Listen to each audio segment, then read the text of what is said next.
ஜல்லிக்கட்டு அப்படின்னும் போது எனக்கும் ஜல்லிக்கட்டை பற்றி அவ்வளோ பெரிய விஷயங்கள் எல்லாம் தெரியாது.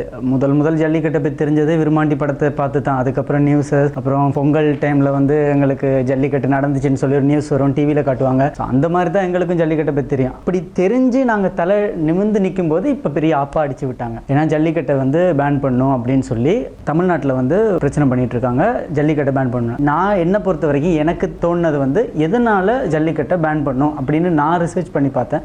அதாவது இப்போ நடக்கிற பிரச்சனையை நாங்கள் என்ன நடக்குது அப்படின்னு பார்க்கும்போது அவங்க கொடுக்குற ரீசன்ஸ் வந்து மாடு வந்து வதை பண்ணுறாங்க, ஸோ அதை வந்து நாங்கள் தடுக்க போகிறோம் அப்படின்னு சொல்லி. மாடு வதை பண்ணுற மாதிரி நான் பார்த்த வரைக்கும், நான் கேள்விப்பட்ட வரைக்கும், என்னோட தாத்தாவோட நான் பேசி புரிஞ்சுக்கிட்ட வரைக்கும் எனக்கு வந்து அப்படி ஒரு விஷயம் தெரியவே இல்லை.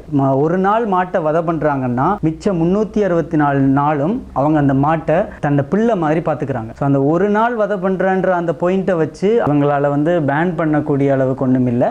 அடுத்தது வந்து ஜல்லிக்கட்டுன்றது தமிழரோட மரபு, அதாவது பாரம்பரியம். எத்தனையோ ஆண்டு காலமாக ஜல்லிக்கட்டை வந்து அடையாளமாக வச்சு இருக்காங்க. ஸோ அதை இப்போ வந்து பேன் பண்ணும் அப்படின்னு சொல்கிறது வந்து ஒரு தப்பான விஷயமா, இல்லைன்னா தப்பான விஷயம்னு சொல்ல முடியாது, ஒரு கூடாத விஷயமா நான் வந்து நினைக்கிறேன். இது வந்து அரசியலாக பார்க்கும்போது இந்திய அரசியல் மட்டும் கிடையாது, இது ஒரு உலக அரசியலோட தாக்கம் தான் வந்து. அதோட நீங்கள் இப்போ சொன்னீங்க ஹிந்தி தமிழ் அந்த பிரச்சனையான்னு சொல்லி, அப்படித்தான் நான் நினைக்கிறேன். ஏன்னா இந்தியாவில் வந்து கேரளாவில் யானையை வந்து கொண்டு போவாங்க, அதாவது திருவிழா கொண்டு போவாங்க, அங்கே மதம் பிடிக்கும், அங்கே அது நிறைய பேர் கொல்லும். அப்போ ஒரு சட்டம் போட்டிருக்கலாம் அந்த யானைகளை கொண்டு போவேன் நான். இதுவே வந்து டெல்லியில் குதிரை நாய் இந்த மாதிரி இது வந்து போலீஸ் யூஸ் பண்ணுறாங்க. குதிரையை வந்து நார்மலாக கொண்டு வந்து நில்லு அப்படின்னா அது நிற்காது, அதை வதை பண்ணியோ இல்லைன்னா அதை பழக்கியோ தான் அதை செய்யணும். நாயும் அப்படிதான், அது மோப்ப சக்தி இருக்கிறதுனால அதை வச்சு அதை ட்ரெயின் பண்ணி தான் அதை போலீஸுக்கு இது பண்ணுறாங்க. அதே மாதிரி ஒட்டகங்களையும் போலீஸுக்கு யூஸ் பண்ணுறாங்க. அது மாதிரி இவங்க ஒரு நிகழ்வுக்கு ஒரு மாட்டை நாங்கள் யூஸ் பண்ணுறது, அதுல என்ன பிரச்சனை அப்படின்னு தான் நான் கேட்குறேன். கேரளாவில் ஒவ்வொரு ஸ்டேட்டில் வந்து ஒவ்வொரு நடந்து கொண்டு தான் இருக்குது. ஏன் தமிழுக்கு வாரீங்க அப்படின்றது தான் கேள்வி. எதுனாலும் தமிழனை தான் முதல்ல இது பண்ணுறாங்க, தமிழுக்கு தான் பிரச்சனை பண்ணுறாங்க. தமிழ் கலாச்சாரத்தை அழித்து அவங்க என்னத்தை காண போகிறாங்கன்றது எனக்கு ஒரு என்ன சொல்கிறதுன்னு தெரியல. நான்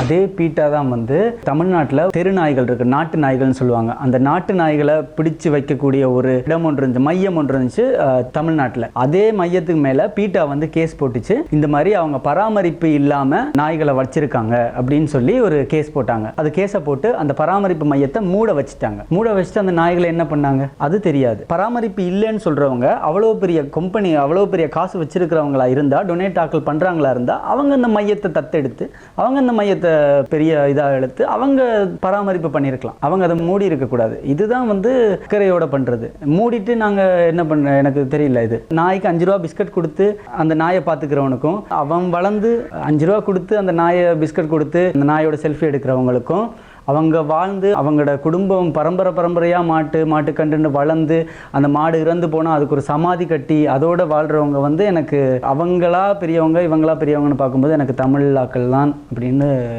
தோணுது. அது இன்னொரு விஷயம் வந்து உலக அரசியல் இருக்குன்னு சொன்ன மாதிரியே உலக வியாபாரம் இருக்கு. நாட்டு நாய்கள் வந்து இப்போயே உங்க தெரிஞ்சவங்களோட வீட்டில் எத்தனை பேரோட வீட்டில் நாட்டு நாய் வளர்க்குறாங்கன்னு சொல்லுங்க. எல்லாமே வெளிநாட்டு நாய்கள், புரியாத பேர்கள்ல இருக்கும் நிறைய நாய். அந்த நாயெல்லாம் வந்து நார்மலா எங்களோட சாப்பாடு சாப்பிடாது. அதுக்கு வந்து வெளிநாட்டு இருந்து வர்ற கம்பெனி தீனி, அப்புறம் பெல்ட், அது இதுன்னு சொல்லி அதுக்கு தனியா இன்ஜெக்ஷன், அது இதுன்னு சொல்லி நிறைய விஷயங்கள் இருக்கு. அதே மாதிரி தான் எங்க நாட்டு நாயை அழிச்சிட்டு வெளிநாட்டு நாயை இம்போர்ட் பண்ணி அதுக்கப்புறம் சாப்பாடு இம்போர்ட் பண்ணி வெளிநாட்டு கம்பெனி எல்லாம் உள்ள வருது. அதே மாதிரி தான் இங்கேயும் நடக்க போது. மாடுகளை அழிச்சிட்டு வெளி மாடுகளை வந்து உள்ள வர வச்சு பாலையும் வந்து மாத்தி, இந்த மாதிரி நிறைய சொல்லிக்கொண்டே போகலாம். அரசியல் இருக்கு. இப்போ சில பேர் என்னட்ட கேட்டாங்க, என்னண்டா இதுக்கும் அதுக்கும் பாலுக்கும் ஜல்லிக்கட்டுக்கும் என்ன சம்பந்தம்னு. சில விஷயங்கள் எல்லாத்துக்கும் சம்பந்தம் இருக்கு. நாங்கள் சம்பந்தப்படுத்தி பார்க்கறதெல்லாம் எல்லாமே இருக்கு. அதனால தான் பிரதர் இந்த வாட்டி ஜல்லிக்கட்டு முடிஞ்சதுக்கு அப்புறமா நாங்கள் போராட்டம் தரோம். ஏன்னா ஒவ்வொரு வாட்டியும் நாங்கள் பார்த்துட்டோம். ஜென்ரேஷன் பாருங்கள், இப்பெல்லாம் கலந்துக்கிறது யார் கலந்து? காலேஜ் படிக்கிறோம். ரைட்டா, காலேஜ் படிக்கிறோம். எத்தனை வயசு இருக்குன்னு நினைக்கிறீங்க? ஒரு 20 23 வயசு வச்சுக்கோங்களா, ஜஸ்ட் காலேஜ் படிக்கிற பையன். அப்போ பார்த்தா நாங்கள் தான் எதிர்க்கிறோம். இப்போ நாங்கள் தான் சொல்கிறோம், நீ என்ன எவன் என்ன சொன்னாலும் எங்களுக்கு கவலை இருக்கும், நாங்கள் கேட்குறோம் அப்படின்றோம். அப்போ இதுக்கு தான் நீங்கள் சொன்ன மாதிரி எங்களுக்கான கரெக்டான டைம் சரியா. அப்போ அந்த எங்களுக்கு நாங்கள் முன்னாடி போன வருஷம்லாம் பார்த்துக்கூட யோசிப்போம், யாராச்சும் கேட்க மாட்டாங்களா, யாராச்சும் கேட்க மாட்டாங்க. இப்போ தான் எங்களுக்கு தோணுது, ஏன் நாங்களே போய் கேட்கக்கூடாது. ரைட்டா, நீங்கள் சொன்ன மாதிரி போன வருஷம்லாம் பார்த்தீங்கன்னா ஜல்லிக்கட்டு மேட்டர் முடிஞ்சோடனே அந்த பிரச்சனைலாம் முடிஞ்சு போயிடும். அது வரைக்கும் குரல் கொடுப்பாங்க, முடிஞ்சு போச்சு. அதனாலதான் இந்த வருஷம் அப்படி ஆகக்கூடாங்கிறதுக்காக தடையை எடுக்கிற வரைக்கும் நாங்க போராட்டம் நடத்துவோம். இன்னைக்கு தேதி என்ன சொல்லணும், ஜல்லிக்கட்டு முடிஞ்ச எத்தனை நாள் ஆகுது, அதுக்கே இன்னைக்கு வரைக்கும் போராட்டம் நடந்துக்கிட்டு. இதுதான் ஆரம்பம். நீங்க கேட்கிற கேள்விக்கெல்லாம் என்ன பதில்னா, இதுவே ஆரம்பம், இனிதே ஆரம்பம்.